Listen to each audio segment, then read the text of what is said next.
So, open lang natin ang BitGet app and then click lang natin itong assets. But before we proceed, make sure na na-convert na natin sa USDT yung crypto natin. And if nasa spot pa yung USDT natin, kailangan muna natin siyang i-transfer sa OTC. So, click lang natin itong spot and then click transfer. And then dito naman, set from spot din to OTC. And then dito naman sa coin, make sure na nakaselect ang USDT. And then dito naman sa amount, click lang natin tong all para ma-transfer natin lahat. And then click confirm. And then click confirm ulit. And then click lang natin tong arrow to go back. So as we can see, wala na sa spot yung USDT natin kasi nasa OTC na siya. So click lang natin tong OTC. So as we can see, andito na yung USDT natin. And para mabenta na natin siya, click lang natin tong sell. And then dito naman select P2P. Dito naman sa currency, make sure na nakaselect ang PHP. And then select sell. Dito naman sa crypto, make sure na nakaselect ang USDT. Next is the limit. So click lang natin to. So dito pwede natin i-enter yung exact value ng USDT natin in PHP. Or pwede din tayo mamili sa mga options dito sa baba.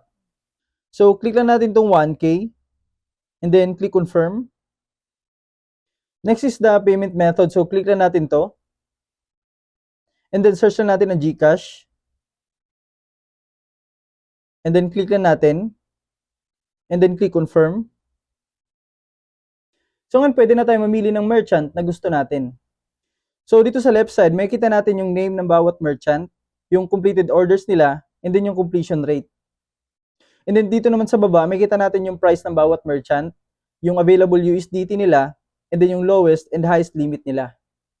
And then after natin makapili, click lang natin tong sell.